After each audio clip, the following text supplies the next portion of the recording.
اذکار سیریز میں ہم آپ تمام کا استقبال کرنے جا رہے ہیں۔ ہم لوگ اذکار سیریز میں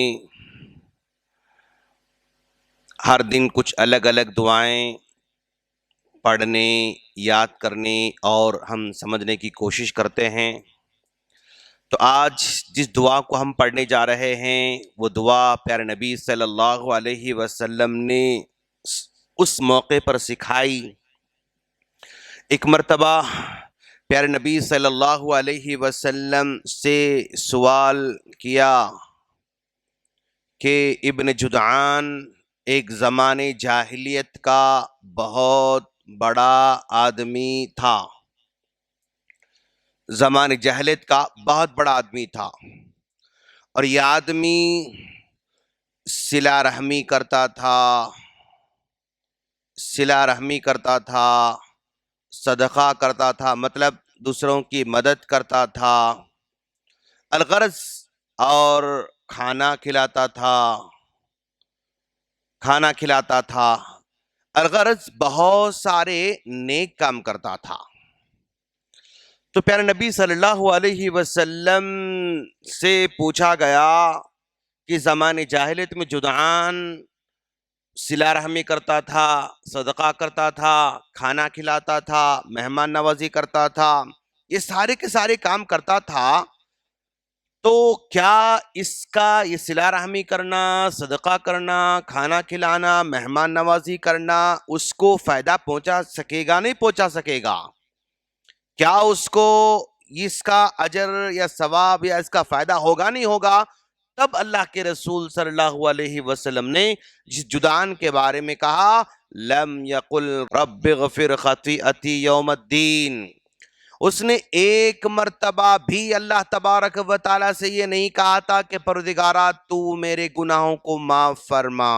اچھا، تو گویا اس آدمی کا پہلی بات اللہ تعالیٰ کو نہیں ماننا۔ خیر اس وقت جو ہے مطلب زمانے جاہلیت میں اللہ تبارک و تعالیٰ کی تعلیم ان کو کہاں تک تھی اس کو ہم مطلب نظر انداز کر سکتے ہیں، لیکن ایک بندہ اگر دعا نہیں کرتا ہے، ایک بندہ اگر اللہ تبارک و تعالیٰ سے معافی نہیں مانگتا ہے یا اپنے گناہوں کا احساس نہیں کرتا ہے، تو پھر وہ آدمی کے اس کے نیکیاں اس کو فائدہ نہیں پہنچا سکتی ہیں۔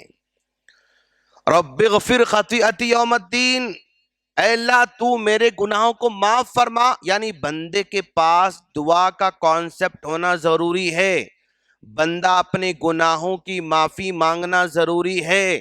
صرف نیک کام کر رہا ہے، کبھی اپنے گناہوں کی معافی ہی نہیں مانگا، کبھی اللہ تعالیٰ سے دعا ہی نہیں کیا، تو یہ بھی غلطی ہے، یہ بھی جرم ہے، یہ بھی نافرمانی ہے۔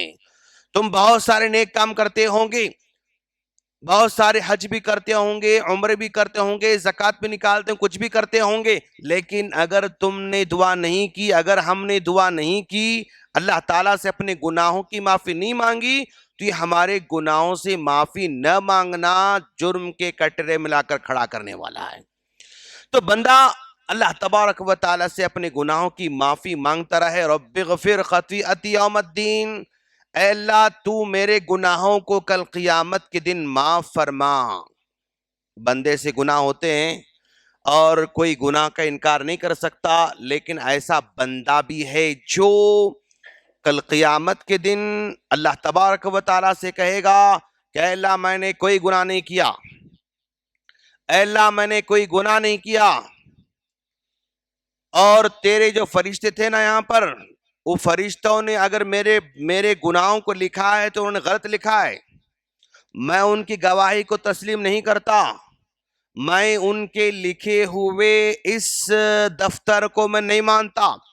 اگر تو میرے جسم کے اعضاء میں سے کسی ایک سے گواہی دے تو دلائے تو تب میں مان سکتا ہوں، ادروائز ان فرشتوں کے لکھے ہوئے دفتر پر مجھے بھروسہ نہیں۔ اللہ تعالیٰ سے یہ بندہ لڑتا ہے، گنہگار تھا لیکن پھر بھی اللہ سے وہ لڑ رہا ہے۔ تب اللہ تعالیٰ الیوم نختم علی افواہہم، تب اللہ کہے گا چلو اس کی زبان کو بند کر دو، اس کی زبان کو لاک کر دو، الیوم نختم علی افواہہم وتکلمنا ایدیہم، تب اللہ تعالیٰ آرڈر دے گا ہاتھوں کو کہ چلو تم گواہی دینا شروع کرو. تکلمنا ایدیہم وتشہد ارجلہم، اور ہمارے پیر گواہی دینا شروع کر دیں گے. وقالوا لجلودہم لما شہدتم علینا، اور انسان کی سکن، انسان کا چمڑا گواہی دینا شروع کرے گا. تب وہ کہے گا کہ تم میرے خلاف کیوں گواہی دے رہے ہو؟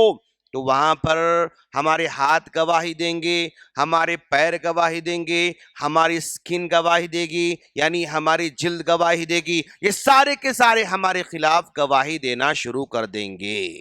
تو گویا یوں سمجھو آپ، یہ ہمارے جو ہینڈز ہیں یہ ہمارے ریکارڈ مینٹین کرنے والے کیمرے ہیں. یہ ہمارا ریکارڈ مینٹین کر رہے ہیں. یہ 24 آور جب سے پیدا ہوئے تب سے لے کے ماں کے پیٹ سے نکل کے قبر کے پیٹ میں جانے تک یہ گواہ رہیں گے، اور یہ جاسوس کے ٹائپ میں رہیں گے. یہ ہر چیز ریکارڈ کرتے رہیں گے. یہ پیر ہمارے ریکارڈر ہیں، یہ پیر ہمارے کیمرے ہیں، یہ پیر ہمارے جاسوس ہیں، یہ سکن ہماری جو ہے ریکارڈر ہے، یہ سکن ہمارے کیمرے ہیں، اور یہ سکن اور یہ لیگز اور یہ پیر، یہ سب کے سب ہمارے خلاف گواہی دینے والے ہیں. اسی لیے کہا جا رہا ہے رب اغفر لی خطیئتی یوم الدین، اے اللہ تو میرے گناہوں کو تو معاف کرتے رہنا. تو یہ چھوٹی دعا ہے، لیکن اللہ کے رسول نے مسلم کی اس حدیث کے اندر یہ کہا کہ اس نے ایک مرتبہ بھی یہ دعا نہیں پڑھی. تو اس کا مطلب یہ ہوا کہ اگر ہم اپنے گناہوں کی معافی کی دعا نہیں مانگیں گے تو نہیں مانگنا بھی جرم کے کٹہرے میں آ کر کھڑا کر سکتا ہے. اور اللہ خود کہتا ہے حدیث قدسی میں، یا عبادی، اے میرے بندو، انکم تخطئون باللیل والنہار، تم تو دن میں بھی گناہ کرتے رہتے ہو، رات میں گناہ کرتے رہتے ہو، ہر وقت تم گناہ کرتے رہتے ہو. فاستغفرونی، ٹھیک ہے تم گناہ کر رہے ہو لیکن مجھ سے گناہ کے بعد معافی بھی مانگتے رہو. اغفر لکم، میں تمہیں معاف کرنے کا وعدہ کرتا ہوں، میں تمہیں معاف کرنے کا وعدہ کرتا ہوں. تو گویا انسان کی زندگی کا ایک پارٹ اپنے گناہوں سے معافی مانگنا ہے. دن میں اللہ کے رسول صلی اللہ علیہ وسلم 70 مرتبہ استغفار پڑھتے تھے، حالانکہ نبی کوئی گناہ نہیں کرتے تھے، اس کے باوجود بھی استغفار پڑھ رہے ہیں. تو خلاصہ کلام یہ ہے کہ انسان اپنے گناہوں کی معافی اگر نہیں مانگ رہا ہے تو یہ نہ مانگنا بھی جرم ہے. لہذا گناہوں کی معافی مانگتے رہنا چاہیے، گناہ کا تذکرہ کرنا اور پھر گناہوں سے استغفار کرتے رہنا، یہ اس کے پارٹ آف ایمان ہیں. اللہ سے دعا ہے اللہ تعالی ہم تمام کو اپنے گناہوں کی ہمیشہ معافی طلب کرنے کی توفیق عطا فرمائیں. آمین. السلام علیکم ورحمۃ اللہ وبرکاتہ.